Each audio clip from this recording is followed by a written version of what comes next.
the grandson of right thought. Welcome to the School of Marvelous Light, little flock. My brother, how are you today? I know that as we walk on this water together, it gets a little tumultuous at times. And under that water, we have a lot of shifting and shapes going by that cause alarm in you. But are you okay? Okay, well, let me hear you say it. I'm okay. I'm good. Because I know that this walk and standing that we're doing is not always the easiest thing. And as I walk on the water, I sometimes look to the side, a quick glance, and I realize that when I look to the side with that quick glance, I immediately start to sink into the water. It's so strange. I mean, you immediately feel it. The doubt, the shame, the feeling of failure, the feeling of not doing it right. It starts to creep in on you. You have to put your eyes back on Yahushua and remember his promises and what he's told you in those moments. Every word. And when you see your brother slip, give him a word. Give him a word. Throw him a life raft.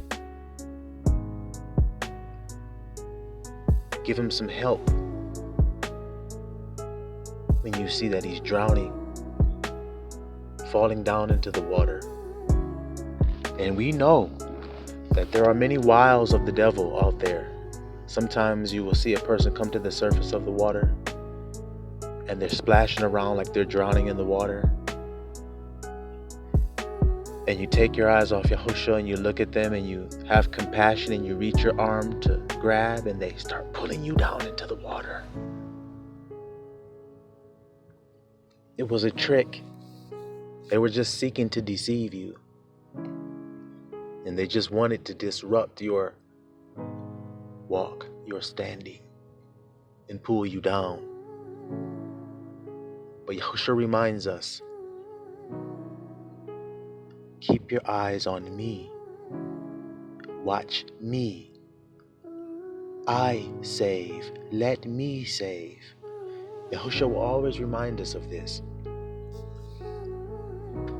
And as long as you're looking at him, you're saved, my brother.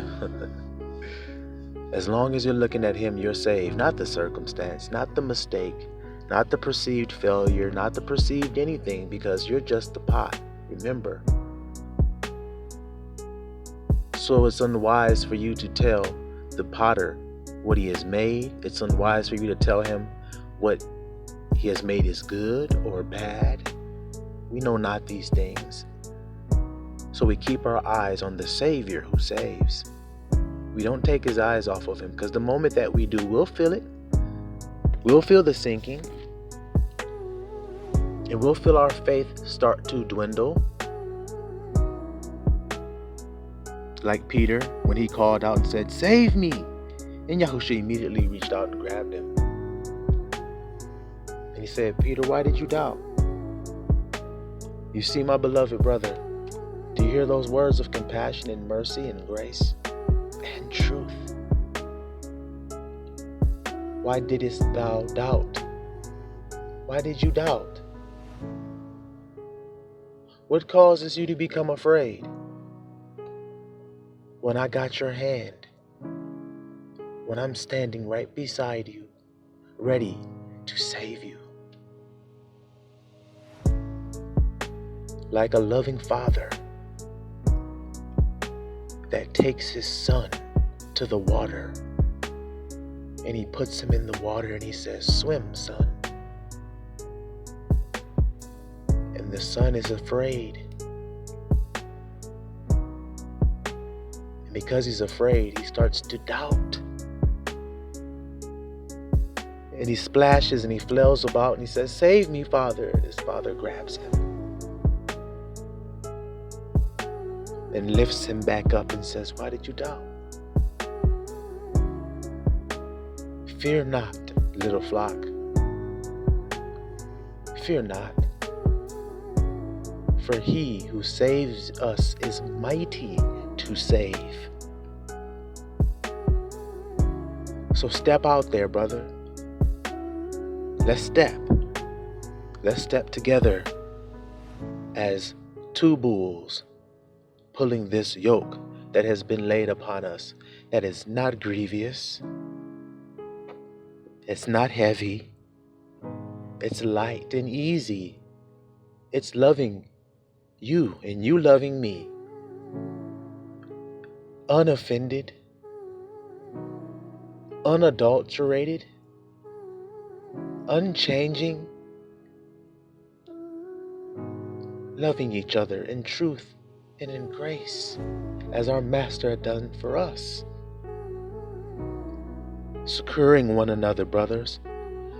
Holding our hands together and lifting one another up out of the pit.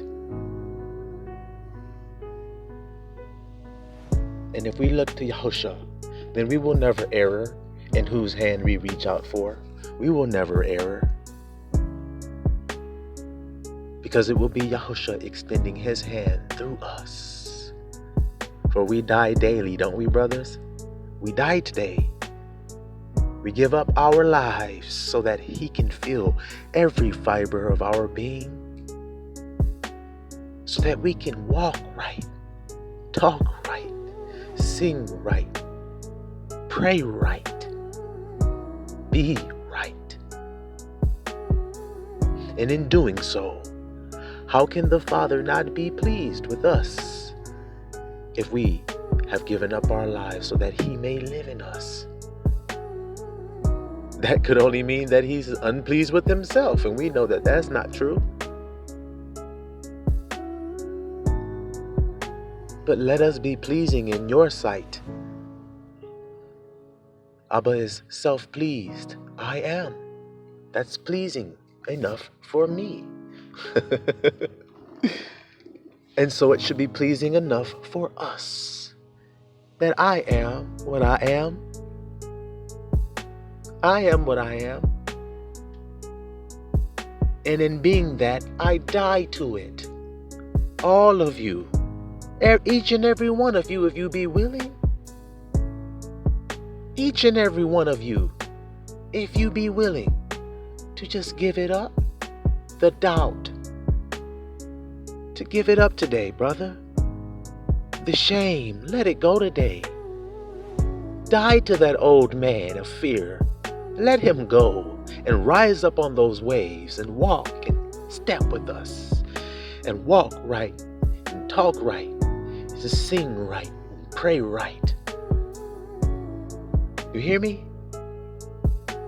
Let us trot this narrow path on this water that cuts through, and we walk on dry ground. It is written, dry shod.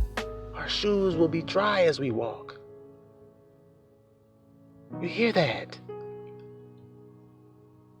And Yahushua showed us, and he's showing us. He is doing his work, and he is marrying his bride. When truth and love become one, what we have all longed for, a stick in a hand of Abba Yah called truth and love, a standard held up by his servant. This is my sacrifice. I give it all up for truth and love to work in me, to live through me today, for that is the thing that is valuable. Not me, but truth and love. For if it prevails, all shall rejoice. So let it prevail in me. For the kingdom of heaven you have promised me, Father, is within. So bring it out. Let it shine. Let it shine so bright that no one can deny it, Father. That it is well that a man give his life up for your sake. And that he kneel at the cross. And he say, have mercy on me, a wretch, not fit for anything good, but to be destroyed. Transform me and make me into a new thing. And that potter, even these words to you, Smexer P, if you are listening, hear these words. Even you can be born again and transformed. My God is powerful. He's so powerful. You just have to believe it. That's all you have to do today is believe that your Father is powerful. How can a circumstance keep me from his love? How can a sin keep me from the love? It cannot. I assure you today that there is nothing that you can do that can separate you from his love. And though he cast you away for a moment, as a living witness, I testify it is true. If he cast you away for a moment, he will gather you in his mercy. For he is full of tender mercies. So what can we say to these things? That it is not well for a man to give his life? It is well. It is well. So you don't fret as you walk on that water of faith of giving your life up. Don't fret today. Keep your eyes on Yahushua, no matter what come. Though we be walking through the valley of the shadow of death, we shall fear no evil. None. No weapon formed against us shall prosper. My family, you hear me today? You little flock, you beloved of the Father, you precious, tender-hearted ones, merciful and compassionate lambs, precious in the sight of the Almighty. And this is why he gave his life. For he loveth us. There is no greater man than a man give his life for his friends. And he has called us no more servants, but friends. If you do as I do. Just as Abraham was called the friend of God because he did as the Father did when he was willing to sacrifice his own son, his only begotten son.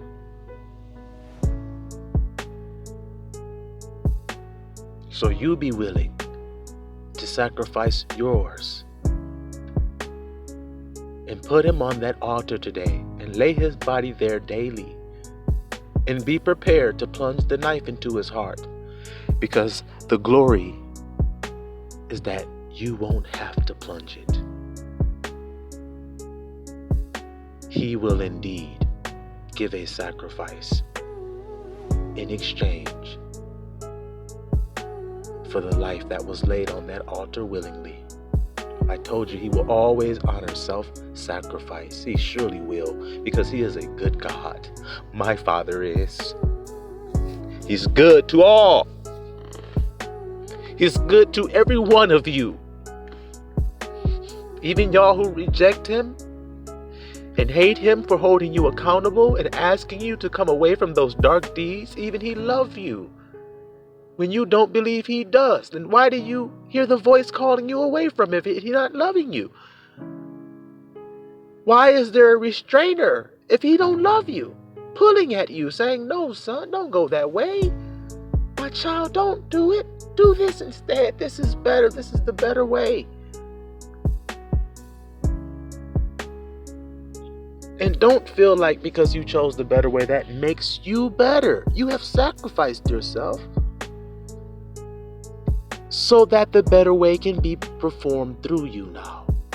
A living sacrifice you are called. So let us be that today, brothers. Let us love one another tenderly, mercifully, graciously. Love. For this is the greatest thing that there is. It will make a man give his life up to save you. Love only does that. You tell me what will do it. You tell me. Love carries us through, and it will carry us all the way to the end. And we're going all the way, and we shall stand in the end with him. It is written, the name that he told me, and I shall share it with my family now, because we are married and united as one in truth. He who stands in the end was the name he gave me in the 40. And so I stand with you, my brothers, locked in faith, in hope, and in love. And indeed, our love shall carry us through.